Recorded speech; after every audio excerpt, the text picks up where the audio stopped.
Hello and welcome all to episode 3 of the Tech Writers Tribe podcast series. Thank you for liking and supporting the previous episodes. With guidance on career transformation being a popular requirement for technical writers, in episode 3 of the TWT podcast series, we talk about career transformation from tech writer to a content designer role. Let me take a moment to introduce our host and the inspirational guest. Starting with our host, Shrutika Dhake.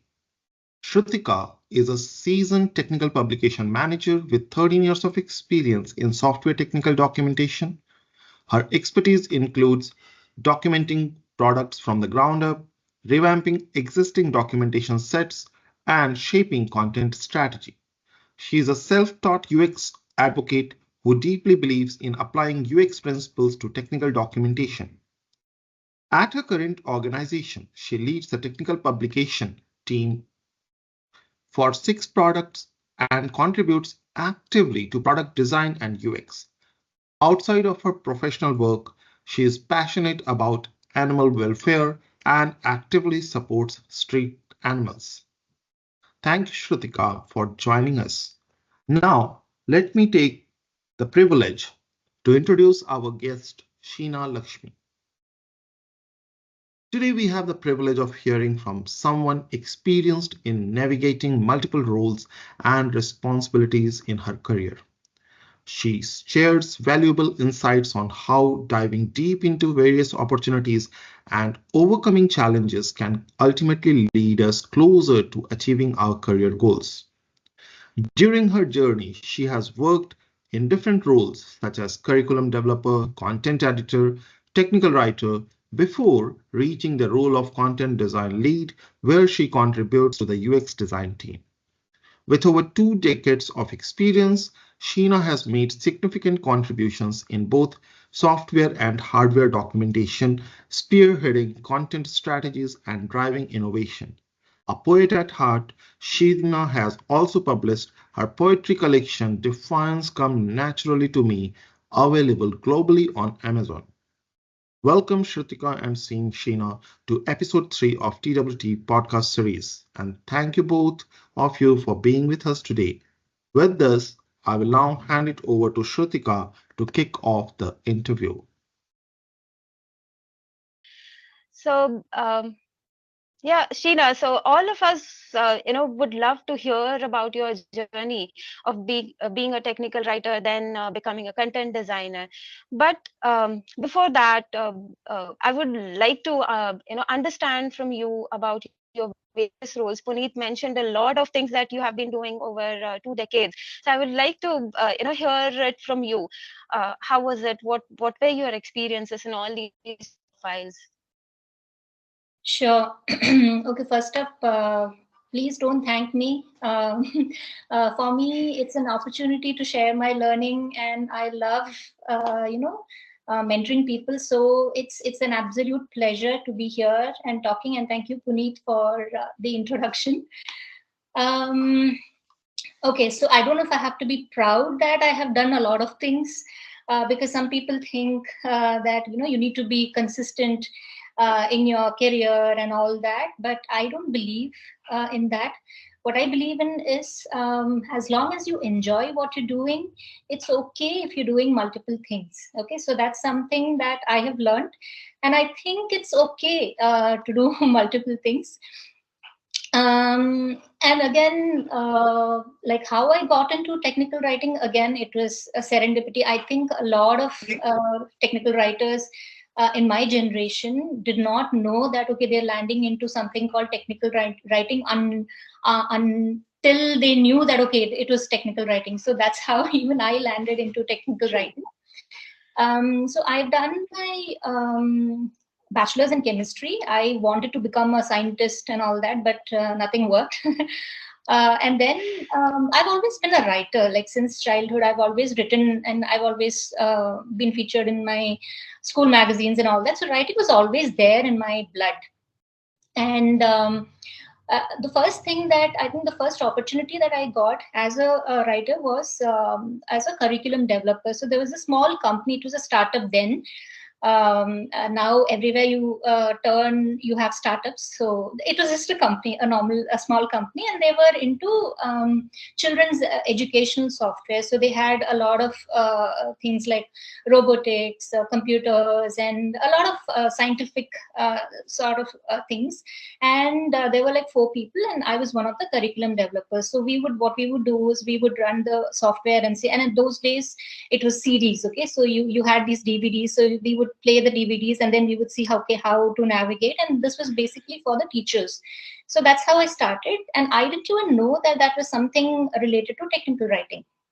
And then after that, I took my journalism diploma in journalism, and I thought, okay, maybe I should try out something. Okay, there's something which is not there in my bio, which is that I was also a journalist for a brief period. So I still contribute, to articles and all that, but that's not mentioned on my resume or so. So after that, I thought maybe journalism was not my area, because a lot of challenges were there, and I wanted to be in a stable job, because I had to give some time for my daughter and all that. And then that's when I got into technical writing. So my first technical writing job was at Huawei. That's one place. Everybody asks me, oh, Huawei, how is it there? Because it's some sort of image that people have about Huawei, but that's where I learned a lot.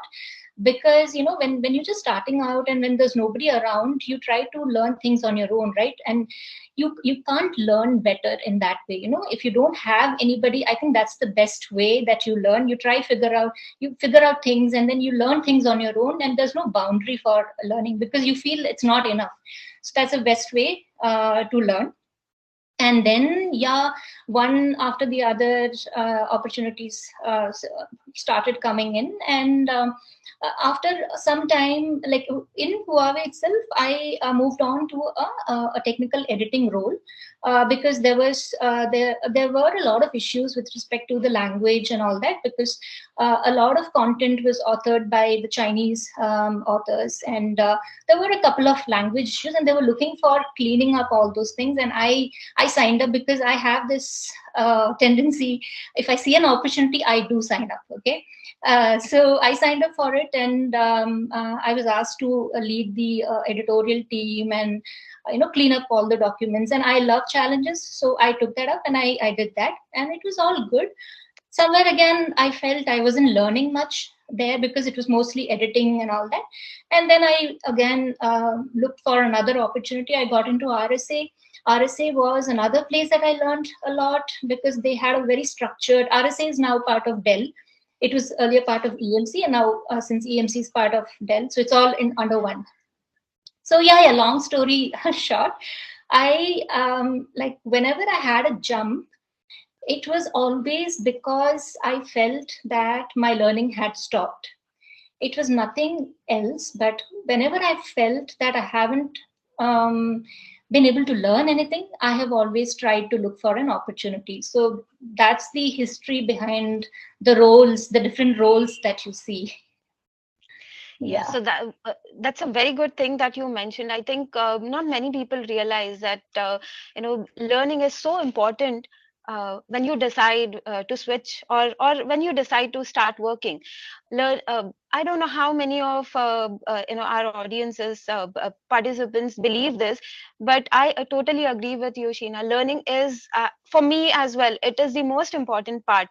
Um, so when the learning stops, all the other things, the negativity, or the stagnation kind of feeling, that starts building up. So yeah, that's a very good thing that you mentioned. I mean, I have been doing that, but without realizing it. Now that you mentioned it, it clicked that yes, that's what is important.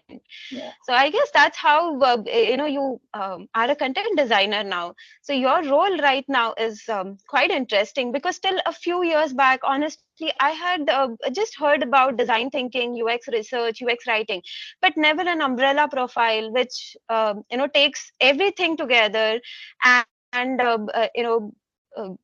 these things like design thinking, UX research, and there are so many things that a content designer does. So although we know a little bit here and there from reading or from hearsay, or maybe these days people people just ask Chat GPT, what is content design? Yeah. So how would you explain content design? Because I want to understand it from a person who is doing it. Yes. Okay, so there's a lot of confusion again with respect to the terminology, because content design, and then you also have UX writer. So there's a lot of confusion. Yeah. Okay, and again, content design is also considered not just writing or words.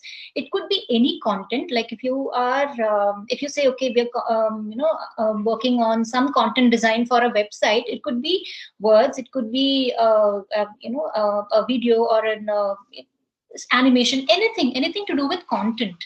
But in our context, and I think that's the reason a lot of content designers who are like writers have an additional tag of UX writer also, just to be just to make it clear that we're not dealing with multimedia or any sort of such content, but it's just words. Mm-hmm.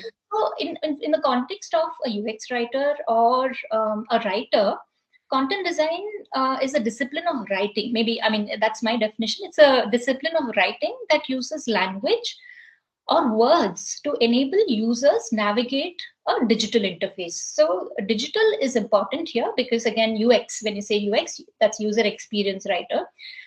So that's the definition, not a definition, that's maybe how you can define what a content design role is. So content, Mm-hmm. and it's all about UX microcopy and all that. We'll get to it further, but I think a lot has got to do with content strategy for a content design, and that's why the term content design is, it's like an umbrella term for all that a UX writer does. So I don't know if I confused you, but yeah, that's the definition of a content designer or content design. Mm-hmm. So that does sound like a super profile. So a content designer is not just someone who works with, say, one media, um, or one format of content. It's more like you have to bring to everything together to make your customers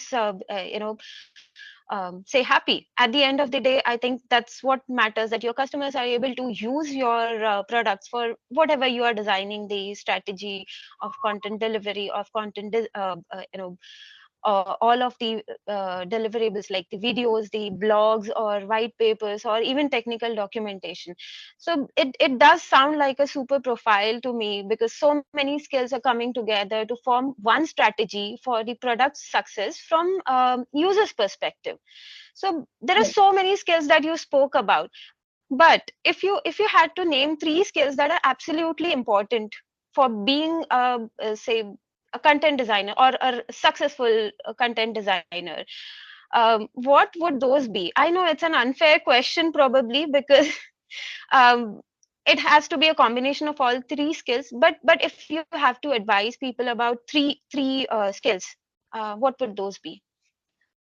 I think the most important skill would be empathy, Mm-hmm. because unless you are empathetic towards the user's needs, you will not be able to write good copy. So empathy is a Absolutely. must-have skill.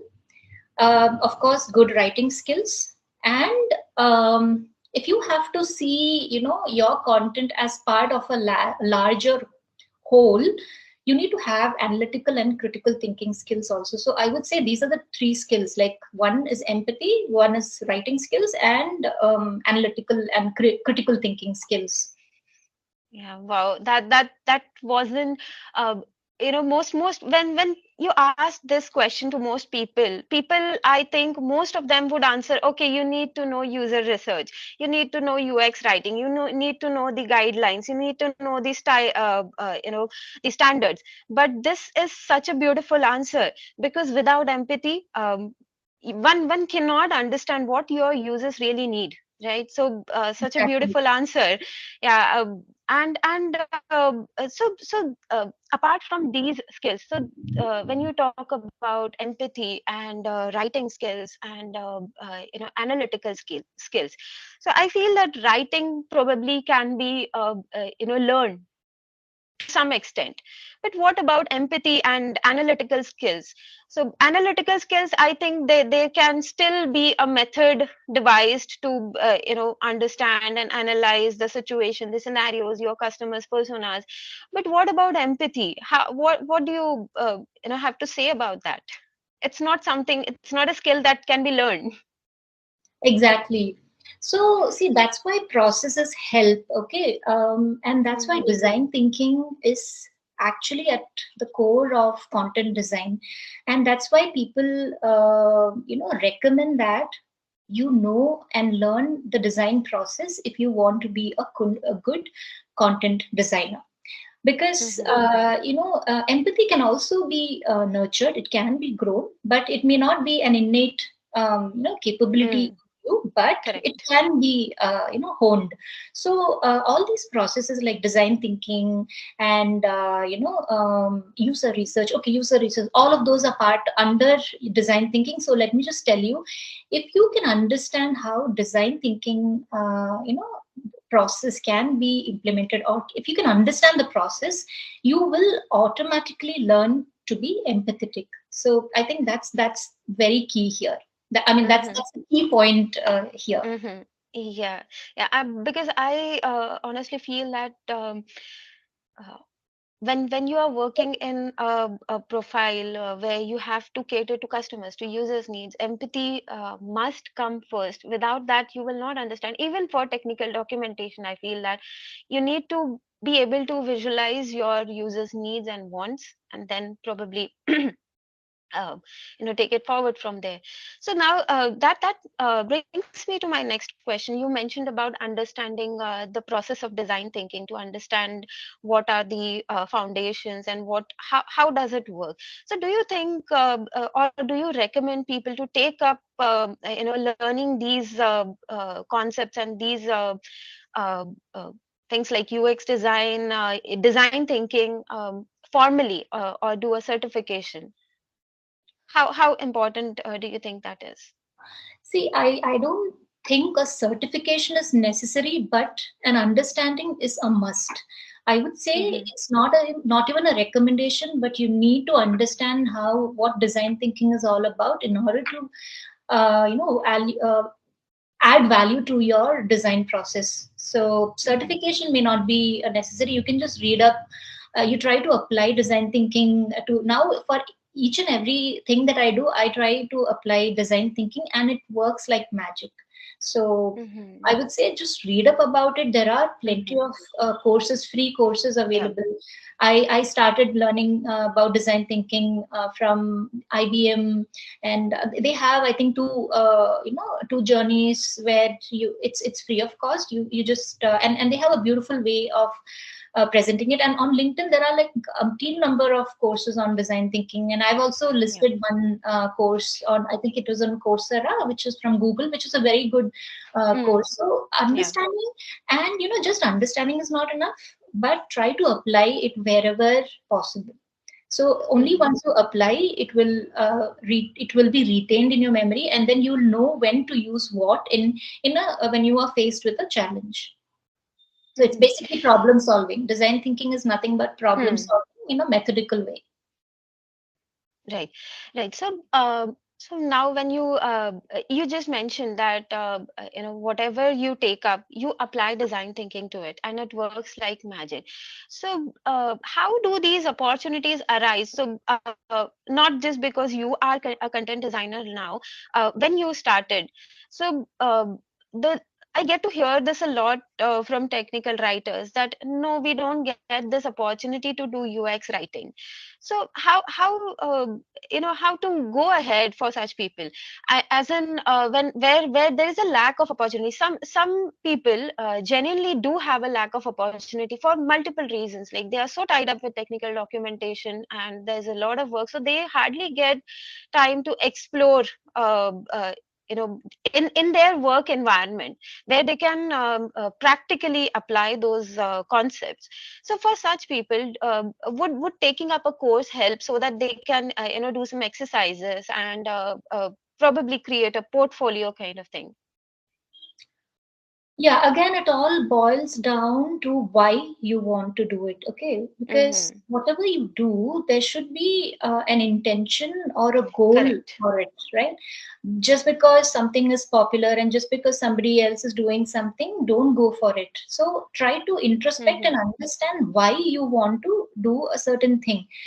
And if you feel that it's really going to add value to your current profile, or maybe you have some profile in mind and you as part of your goal to achieve that, you have to learn this, then go for it. But otherwise, I would say, or you want to apply it to your own life, then go for it. But otherwise, don't Mm-hmm. do certifications for the sake of doing it, Hmm. because most of the companies Doing now, it. they know Correct. that there are a number of certifications, right? So they want you to demonstrate that. So even if you go for an interview, they will give you tests, or they will give you questions that will let them know that if you're genuinely Mm-hmm. skilled on this as aspect or whatever. So do it only if you want to do it. Mm-hmm. Don't do it because somebody else is doing. Because I'll just give you an example. There was one point where, when I think even now, API documentation was like very popular, and I thought, okay, I'm losing. I mean, I'm like being left behind and all that. And I thought, okay, maybe let me also try looking up API documentation. And I signed up for some. And so the first thing, another thing that I want to tell you is, don't put money in the certification courses unless you're very sure that you want to do it. So just try out. There are a lot of free options available. And once you're sure that you want to do it, go for it. Okay. So this API course, I just signed up on LinkedIn. It was back then, it was Linda. So I signed up for it. And I think I attended one or two sessions, and I really got bored of it. And I thought that's not my, cup of tea. So I just took my foot away from those from that cold water. So yeah, so certification, to answer your point, go for first ask yourself why you want to do it, and only if it's necessary, or if it's of some help to either you as a person, like personal, for personal development, or if it's going to help you in your career, then go for it. Okay, that makes sense, because I have seen, so during the pandemic, I was feeling left out, because people were sharing their certifications and courses that they are doing every single day. There was a point when I had stopped looking at LinkedIn just for that reason, because the feeling was so dreadful that, okay, I'm being left behind. That people are, using the pandemic to for personal growth, for professional growth, and I'm not doing anything out of that. Yeah, So yeah, it makes sense to me now, when you say that, do it only when you have a certain goal in mind. Otherwise, just to stay updated, it's okay to read about it and understand the concepts, and then probably analyze whether you want to move forward, or what do you want to do. exactly. Yeah, that, yeah, that makes sense. So now we know a little bit about content design, what all is needed to become a content designer. So and of course, we know a little bit more than what we knew a few minutes back at 11 o'clock. So I wanted to understand, what are the day-to-day things that a content designer does. What are the tasks that are involved in your day? Okay, so see, this is not like in a chronological order or anything, but Hmm. maybe maybe I would say, from for an end-to-end project, these are the things that a content designer typically does. And into it again, I am so fortunate to have joined this company, because they like, okay, now we, because I'm also part of into it. Hmm. So our motto is customer obsession. Okay, so customer obsession is nothing but, okay, we try all means to understand what is it that the customer needs, and as part of that, research is like a major part of the work that we do. So research, it's like, it starts from secondary research, then the primary research. We have qualitative, quantitative. That's like a whole lot of thing.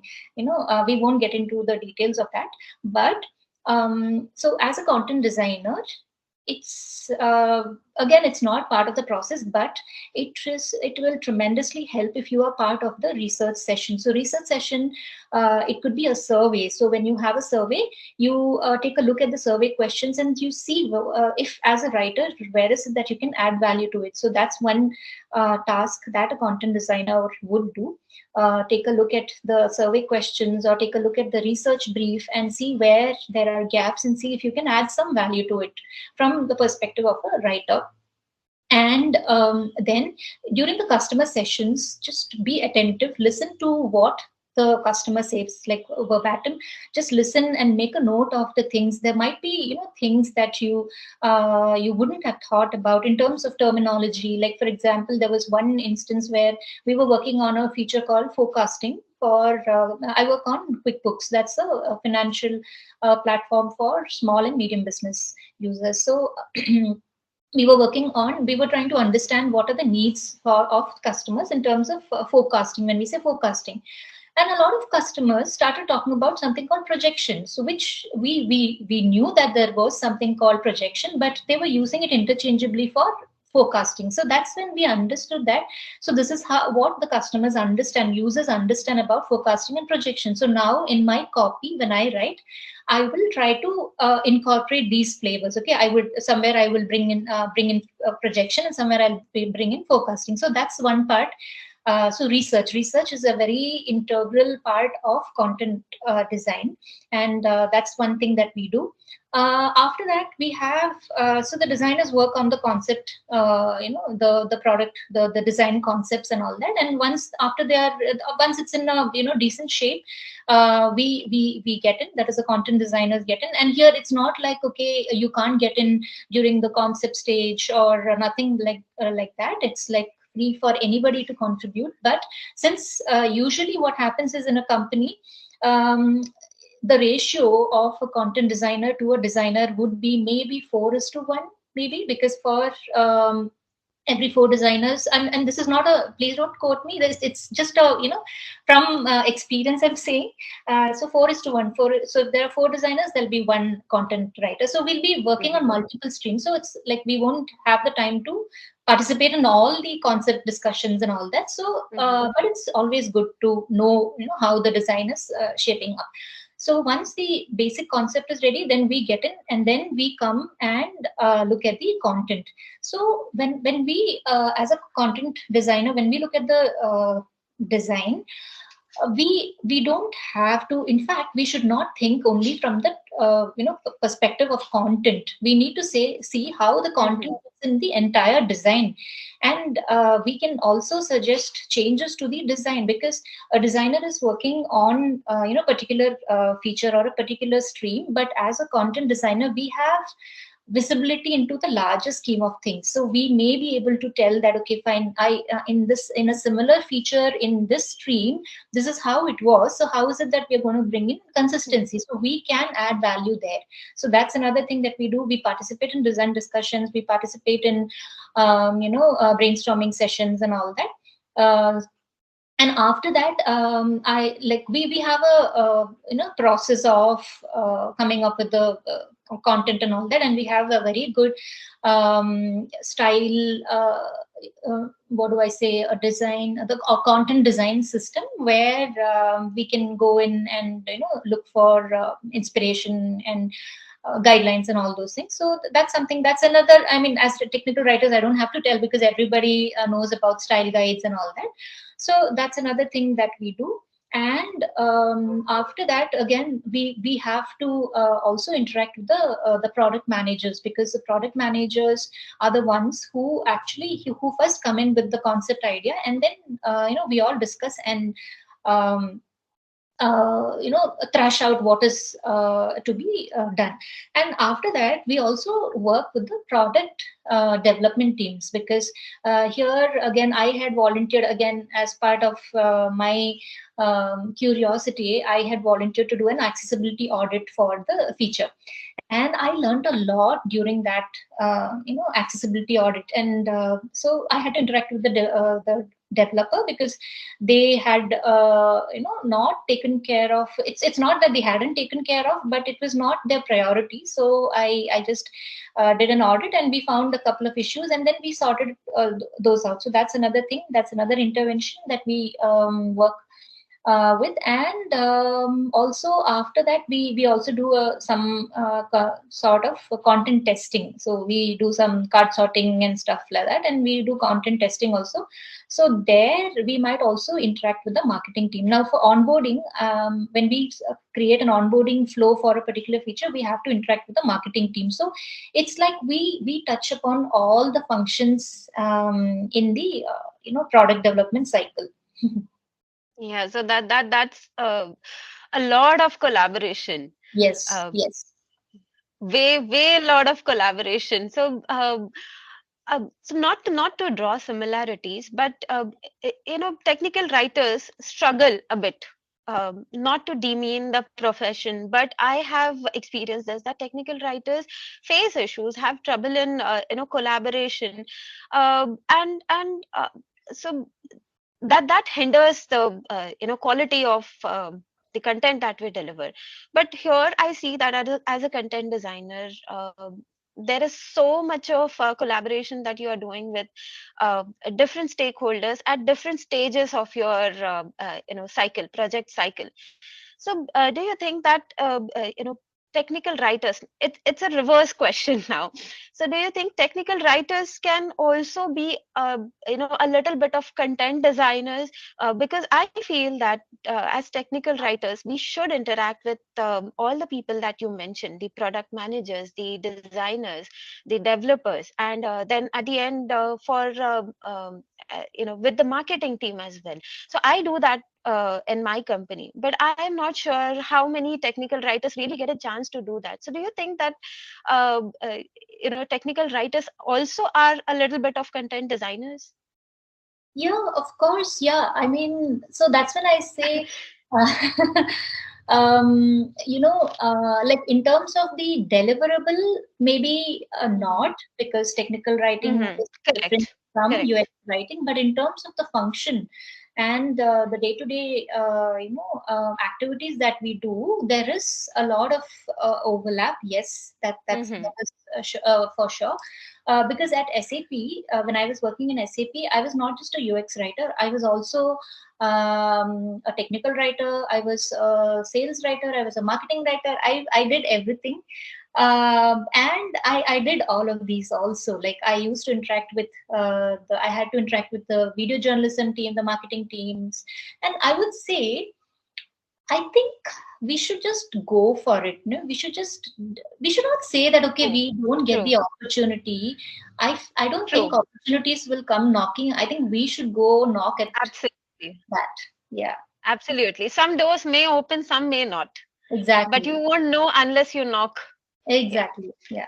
So that I want to add a little bit here. So you talked about UX writing. So many people mention UX writing so that there's no confusion. So I don't mention UX writing too prominently, but so like you said, you have to knock on doors for opportunities.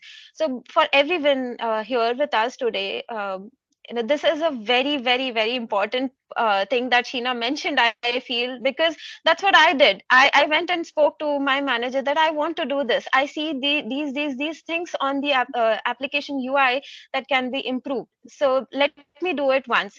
And then there was no looking back. So now, before the product is rolled out, even for testing team, it comes to me for my team for verification. So that's how people. I mean, that's how you get opportunities. So that's Exactly. a very important thing. So we have to go and take the leap of faith. Exactly. Yeah, All right. because So no one is responsible for how you feel but you. true, true. Absolutely.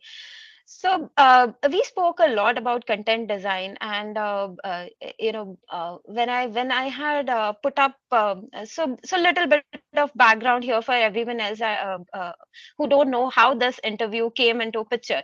So I had put up a post on LinkedIn because I have been asked this question very often of late, that what are the career paths? Because I don't think technical writing can be done lifelong. So I need some, considerable role and something of a fancy profile.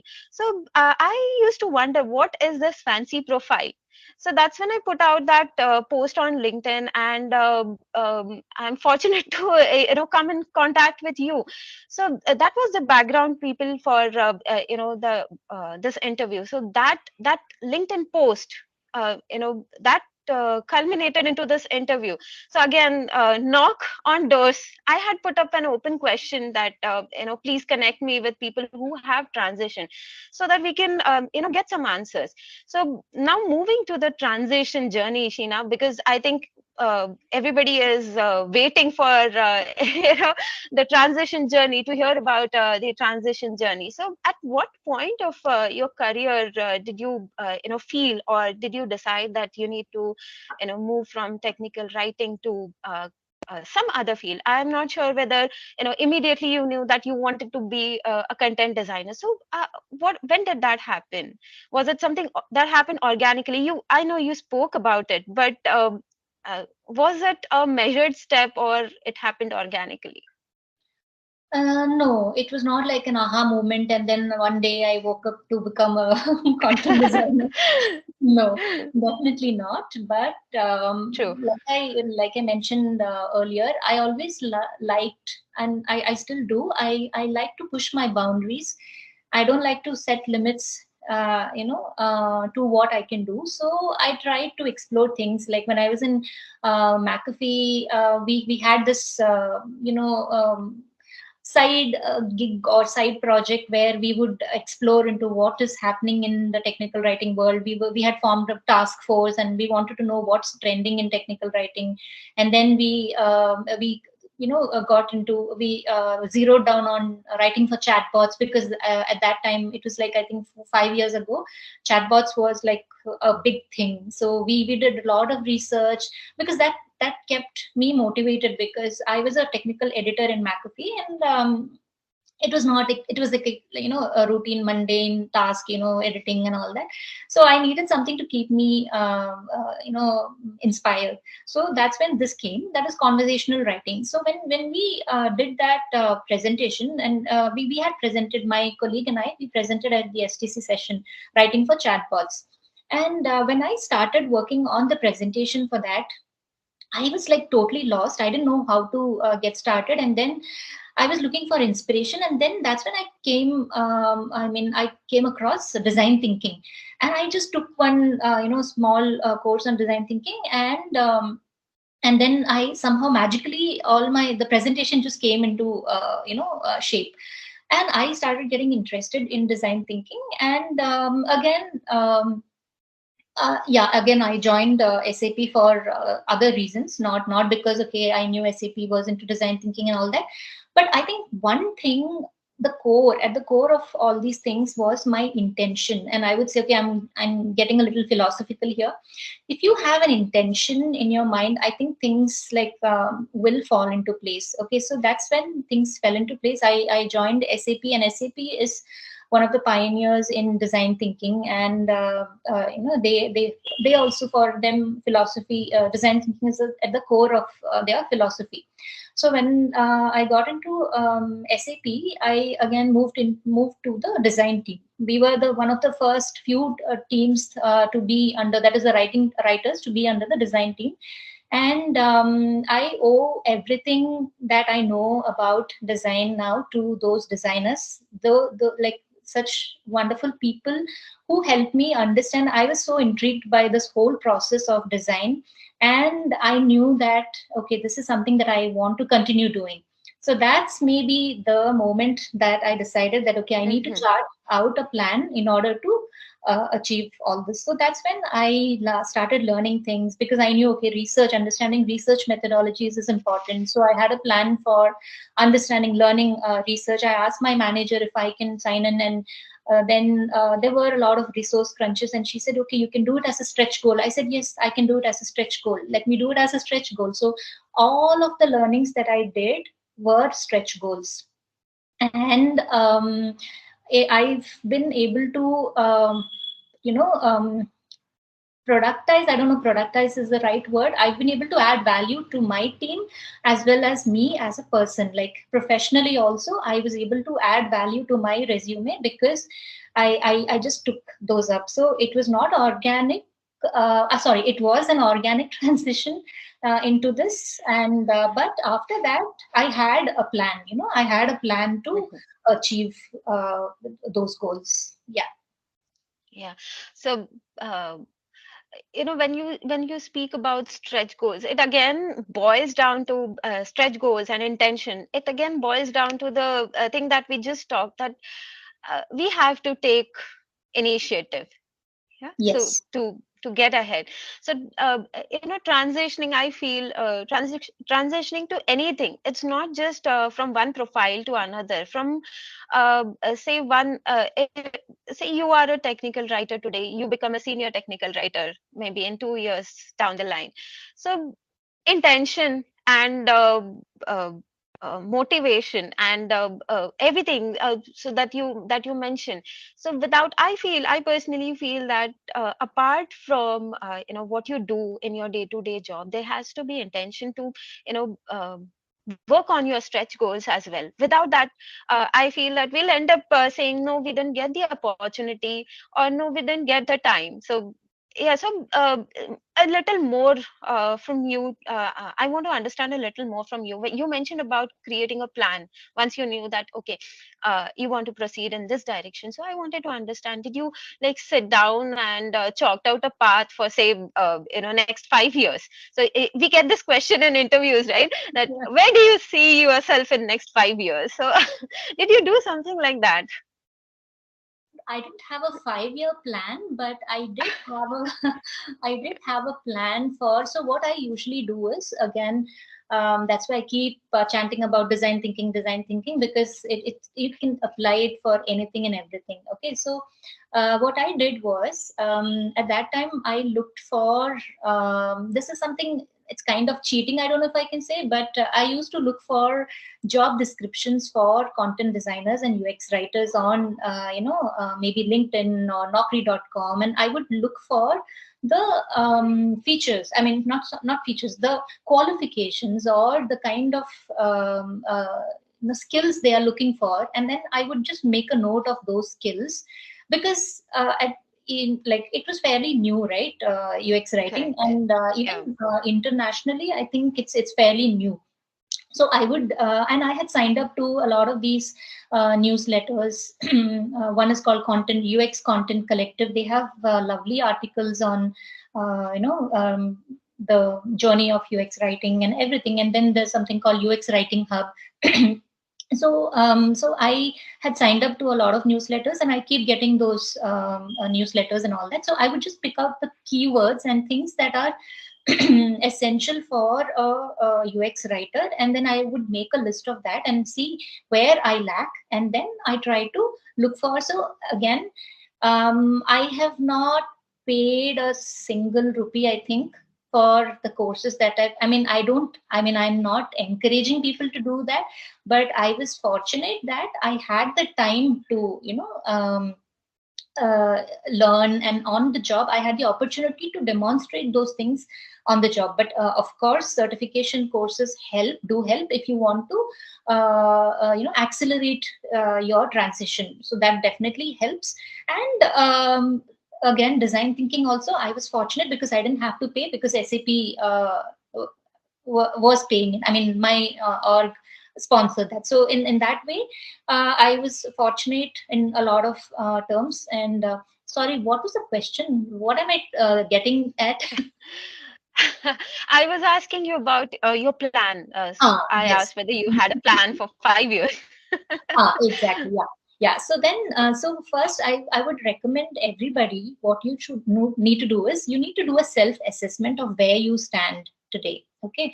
So once you know where you stand and what is the gap that you see in order to achieve. So you have an intention, you do an assessment, and then you see where the gap is, and then try to have a methodical way of doing that. I think if you can keep aside at least 1 hour in a week, that will be more than enough Exactly. to acquire a new skill in a week. Just one New hour, skill. if you just count the number of breaks that you take or number of chats that you do. I'm not saying you should not do all of that, but I'm saying you can still afford to keep aside 1 hour. Yeah, True, so that's true, that's how I absolutely. plan it. Yeah. Hmm. Absolutely. So, yeah, you mentioned a very interesting thing about, not having to spend, huge amounts of money for, learning this. So, I get this a lot when I recommend people some courses. I get this a lot that no, this is so expensive. So, see, I want to understand your take on it. So I also know that there's a lot of information available. There are a lot of resources. And like you said, if you have the time, motivation, and the intention, I believe that you won't have to spend a bomb to, learn a new skill. But for people who want it like quick, so, what is your take on spending getting certified or acquiring some skill? Yeah. So again, it comes down to the same point that I mentioned earlier, that if you're convinced that you need this, it's going to add value, then I think certifications definitely help. And again, you need to see, who is the certifying authority, because that's also very important. Correct. Because now even for like design, there are like a lot of design boot camps and everything. Every other person is offering a design course. So it could be a person, somebody who is well known, or somebody who has proven himself or herself in a particular field.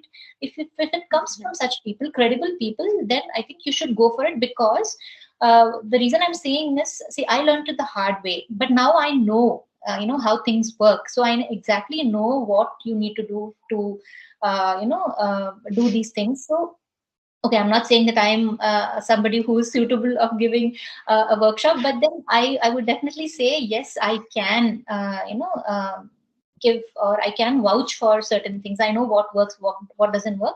And one another thing about UX writing, what I've seen is a lot of these certifications are quite expensive. They're coming up to like lakhs, like 3 lakhs and all that. Yes. Yes. Yeah, which I feel is a little unreasonable, because writers in India are not paid as much as people abroad. Exactly. Yeah. Exactly. So, I don't know if personally we will be willing. Okay, if the company is ready to sponsor, then I'm thinking people will Hmm. be willing to take up those certifications. But otherwise, yeah, even in Udemy, there are reasonable courses that you can take to Hmm. hone your skills. But certifications do help, but I would say they're not like a must. If you Hmm. and okay, another caveat here is that if you are in a company and if you are already performing that role, then I think certification is just a frill. That's all. Hmm. Absolutely, absolutely. So I have been in this situation, Tina, a few years back, say 7, 8 years back. I wasn't being paid as much to, be able to afford a course that takes even 50,000, right? So I took the, like you said, the hard way and learned it. And then by the time I had started applying it at my job, I felt that okay, now it doesn't make sense because I already have the hands-on experience. Yeah, Yeah. so that's how it I feel that you have to decide what, like you said, what is really important. Yes, yes. It's very contextual, and it's subjective Yeah, again. It differs from people to people. correct, absolutely. So after all this discussion about learning and certification and the path, how to plan out a path, the one of the biggest challenges that I have heard, and even I felt that at some point in my career, stepping out of your comfort zone. So say I am a technical writer and then transitioning to something different, even if it is very much nearby my current job, current profile. So stepping out of the comfort zone is the toughest challenge that most people face, and until there's that moment when they take that leap of faith. So, what was the challenge that? What was, if you have to name it, what was the toughest challenge that you faced in your transition journey? Um, Toughest one was, yeah, of course, balancing my work and my Mm-hmm. aspiration to become like good at content design. That was challenging, but I think if you have the conviction that this is what you want to do, and if you have a conversation with your manager that this is what you want to do, have a conversation with your manager and chart out a plan, because there's something called professional development and personal development, right? So you can have Correct. 20% of your time towards your personal development, and then see if what you are aspiring to is not part of your current role, then keep aside 20%. Otherwise, if it's part of your current Mm-hmm. role and it's just going to get you to the next level, try to apply whatever you learn in your daily job, because that becomes less taxing it doesn't eat on your productive hours. So for me, Mm-hmm. a challenge while transitioning was, like I mentioned, everything was a stretch goal. It didn't come easy. So yeah, so that was one challenge. But then fortunate that my I had a very good manager who supported me in these all these learning streams and all that. And I also okay, again, one more thing. I used to look for opportunities, and I kept my manager informed that, okay, this is what I want to know. So she used to keep her eyes and ears open for opportunities for me. So again, it comes down to the point that you need to voice out, what you want. Don't hesitate to have that Mm-hmm. conversation with your manager or anybody. It need not be, Mm-hmm. somebody from your department also. And another thing I would say is, we had something called career sprint in Intuit last week, and we had a very good conversation with a lady. I forgot her name. I had a post on this on LinkedIn. Okay, so she talks about reinventing yourself. So reinventing, Okay. yeah. And what I would say is, I would recommend you to build on your current strengths and not to completely, have a totally different version of yourself, because Mm-hmm. um, maybe I'm contradicting what I'm saying, but it takes now. See, for me, I've been a writer for so many years, and now if I get into design, for me, design in the sense not content design, but user experience design or UI design. For me, it's like starting from scratch, right? So all these years that I have Correct. put in become worthless. So I'm starting now. Even this content design, it is a risk that I have taken, because like I had opportunities to become a technical writer, writing manager, or technical writing architect or content strategist and all that. But I somehow felt that that was not what was meant for me. I always loved strategy, content strategy, and that's why I took up this. And now here I'm a senior content designer, and I'm okay with that. So you need to be sure that this is what is Sure. going to make you happy. Yeah, that's all. Yeah. Yeah, absolutely. Absolutely. So it is a risk that we need to evaluate whether it's worth taking or not. Uh, Yeah. yeah. So yeah, so my timekeeper is buzzing me now. So yeah, without spending too much time, let's go ahead. I have a few more interesting questions for you, Sheena. So the most awaited question, that how did being a technical writer for so many years impact your journey as a content designer? How did it help? Did it help being a technical writer? Was it easy? Did it make it easy for you in some situations? Or rather, it's a very broad question actually. So how does being a technical writer help in transitioning to content design? Did it or not? Honestly, I would say, I mean, this is not to demotivate anybody, but yes, being a writer definitely helps because you know how to communicate, you know how to communicate technical stuff, but you will still have to start from scratch. Okay. Scratch. Yeah. Yes, you will have to start from scratch because design is a totally different paradigm, and there have been a lot of things that I had to unlearn as a technical writer to think as a content designer. So there's a lot of unlearning also that you need to do if you have to become transition from tech writing to content design. So that said, not to what invalidate our experience as a technical writer, but that definitely helps because we can we have learned about personas, scenarios, task based writing, or user centered writing and all that. So those things will definitely help, but you should be prepared to unlearn certain things also and learn a whole lot of things. Whole lot of things. Yeah, so unlearning is particularly difficult. Learning, I feel that learning is easy, but unlearning is not. So tell us at least one thing that you had to unlearn while we move to content design. Yeah, one If you is can, at the top of your head. Yeah, I think one thing is to be less preachy. We, as Mm-hmm. that's something that is a total no for a content designer, because we are not here to sell the product. We are here to enable the user navigate through the product. So as much as possible, recently I was working on the onboarding flow, and we had something called a guided tour. Okay, so so it was a new feature, and we had to introduce this guided tour, and I was so excited to see the guided tour because as tech writers we do we like to help people use the product, right? And I Yeah. had given a couple of guided tips and guided tour for this feature, that feature, and all that, and then this had to go to the marketing team for a review, and the marketing team saw it and they were like, why do we have these things? I mean, it's so intrusive to the product experience. We should not have these guided tours here. And that's when I realized, yes, because I was still thinking from a technical writing perspective, Mm-hmm. I want to help the user.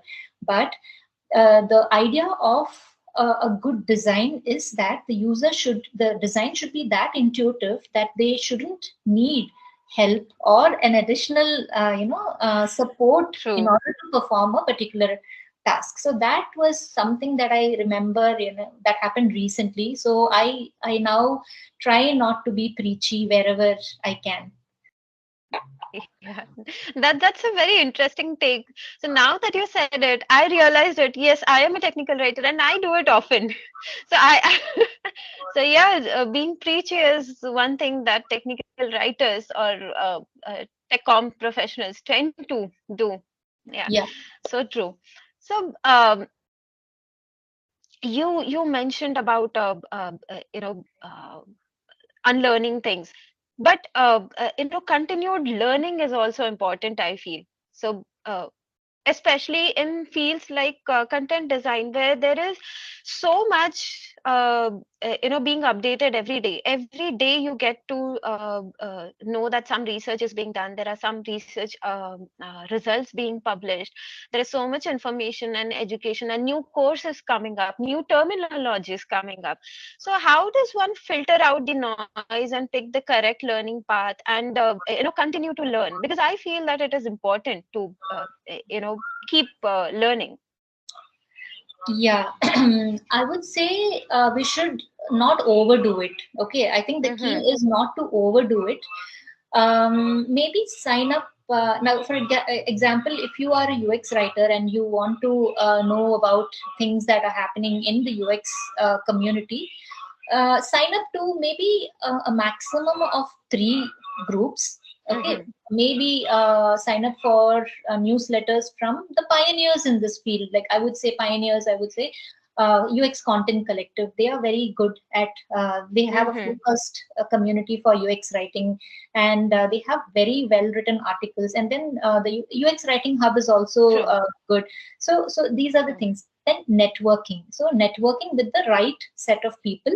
And again, I would say, don't diversify yourself too much that you get lost in, a lot of things. Because at one point I did this. Okay, I did all this, and then I realized that it's not helping me, because I used to sign up to every other newsletter because I just wanted to get all the information. And then I realized I'm not even looking at those newsletters. Then I just, boiled down to maybe one or two people who I religiously follow, and then I keep myself up to date about things. Now again, now there's a lot of talk about chat gpt and all that, right? So now people are trying to, and again, in our company also, we use something, the tool called writer. It's an AI tool. So we use that to generate ideas, inspiration and all. So now a lot of people are trying to learn to write prompts in order to get the correct responses from. So that's another area now people are getting into. But yes, you need to keep yourself up to date about what's happening, but don't overdo it. Just find okay, maybe 3 must be very conservative. Okay, let's keep it as 5. 5 is okay. Sign up to 5 groups or 5 communities, and then see, always be in the know of what's happening in your field.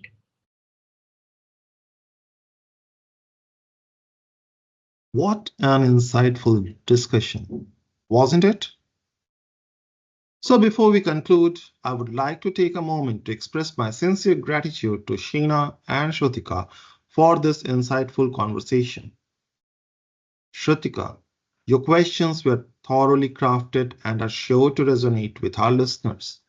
They provide valuable understandings for diving deep into Sheena's experience, allowing us to gain so much from her expertise. Sheena, thank you for generously sharing your knowledge and perspectives, your insights into setting stretch goals for personal growth, and your view on design thinking as a structured approach to problem solving are incredibly inspiring. Thank you both once again for this enriching interview. A big thank you to all our listeners.